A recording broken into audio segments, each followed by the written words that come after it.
आज एक बार फिर पाकिस्तान ने भारत के खिलाफ वही पुराना घिसा पीटा आरोप उछाला है कि भारत अफगानिस्तान में आतंकवादी तत्वों को समर्थन दे रहा है। रावलपिंडी में प्रेस कॉन्फ्रेंस करते हुए पाकिस्तानी सेना की मीडिया विंग ISPR के महानिदेशक लेफ्टिनेंट जनरल अहमद शरीफ चौधरी ने दावा किया कि अफगानिस्तान में सक्रिय आतंकवादी संगठनों को भारत से फंडिंग और राजनीतिक संरक्षण मिल रहा है।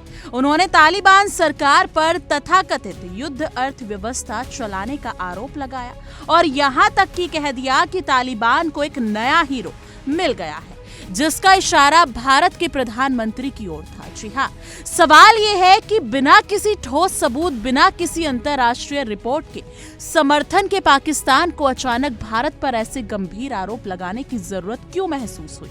असल में इस बयान के पीछे छिपी सच्चाई पाकिस्तान की घबराहट और हताशा को उजागर करती है।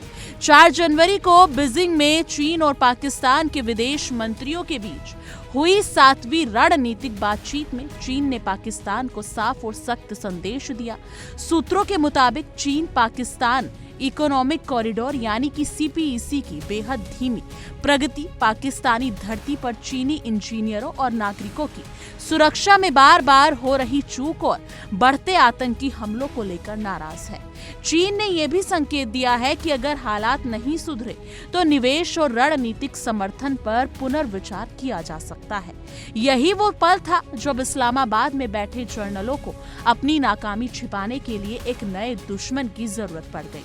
पाकिस्तान की सेना जानती है कि वो चीन के सीधे जवाब नहीं दे सकती, इसलिए उसे ध्यान भटकाने की रणनीति अपनाई। जी हाँ, भारत और अफगानिस्तान पर आरोप लगाकर पाकिस्तान ये दिखाने की कोशिश कर रहा है कि उसकी आंतरिक अस्थिरता, CPEC की नाकामी और बढ़ता आतंकवाद किसी घरेलू विफलता का नहीं बल्कि बाहरी साजिश का नतीजा है। ये वही पुराना पैटर्न है जिसमें पाकिस्तान हर बार अपनी विफलताओं का ठीकरा भारत के सिर फोड़ने की कोशिश करता है। कभी कश्मीर, कभी बलूचिस्तान और कभी अब अफगानिस्तान। कहानी वही रहती है, सिर्फ मंच बदलता है। हकीकत ये है कि आज पाकिस्तान और तालिबान के रिश्ते भी गहरे तनाव से गुजर रहे हैं। पाकिस्तान ने पिछले 3 महीनों से अफगानिस्तान के साथ अपनी सीमा बंद कर रखी है और इसका कारण उसने अफगानिस्तान से होने वाले आतंकवाद को बताया। तहरीके तालिबान पाकिस्तान यानी कि TTP के हमले लगातार बढ़ रहे हैं और तालिबान सरकार पाकिस्तान के दबाव में झुकने को तैयार नहीं है। जिस तालिबान को पाकिस्तान कभी अपनी रणनीतिक संपत्ति मानता था, वही अब उसके लिए सबसे बड़ा सुरक्षा खतरा बन चुका है। इस असहज स्थिति में पाकिस्तान के लिए भारत को दोषी ठहराना सबसे आसान विकल्प बन गया है। भारतीय खुफिया और सुरक्षा सूत्रों के पाकिस्तानी सेना के इन आरोपों को पूरी तरह बेबुनियाद और प्रोपेगेंडा करार दिया है। सूत्रों का साफ कहना है कि पाकिस्तान की अफगान नीति पूरी तरह पारदर्शी, मानवीय और विकास केंद्रित रही है। भारत ने अफगान जनता को खनन, दवाइयों और बुनियादी सहायता के जरिए मदद की है और किसी भी आतंकी संगठन को समर्थन देने का आरोप किसी भी भरोसेमंद अंतर्राष्ट्रीय मंच या रिपोर्ट से प्रमाणित नहीं होता। भारत का रुख हमेशा स्पष्ट रहा है, आतंकवाद चाहे कहीं से भी पैदा हो, उसे किसी भी सूरत में जायज नहीं ठहराया जा सकता। पाकिस्तान की विश्वसनीयता पर आज पूरी दुनिया सवाल उठाती है। ओसामा बिन लादेन का एबटाबाद में मिलना, तालिबान नेतृत्व का पाकिस्तान में सुरक्षित पनाह पाना और संयुक्त राष्ट्र की रिपोर्ट में पाकिस्तान का बार बार आतंकी नेटवर्क से जुड़ा पाए जाना, ये सब ऐसे तथ्य हैं जिन्हें झुटलाया नहीं जा सकता।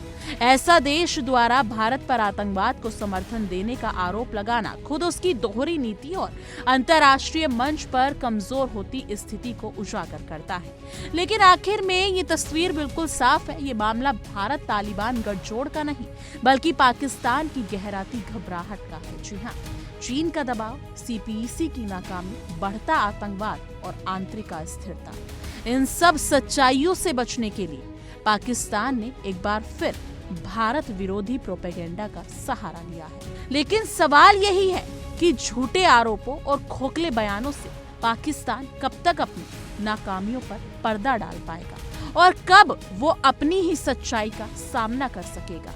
लेकिन यहाँ पर सवाल यही उठता है कि पाकिस्तान कब तक इस दोहरी नीति से बाज आएगा, क्योंकि पाकिस्तान खुद आतंक को पनाह देता है और उसके बाद खुद इन सब का ठीकरा बाकी देशों पर फोड़ देता है। इन सब के बावजूद भी पाकिस्तान यूएन में जाकर गुहार लगाता है कि उसे अफगान से बचा लो, उसे भारत से बचा लो, और जब तथ्य सामने होते हैं तो उन्हें नकार देता है। इन सब के बावजूद इस मुद्दे पर आपकी क्या कुछ राय है? कमेंट सेक्शन में अपनी राय जरूर साझा कीजिएगा।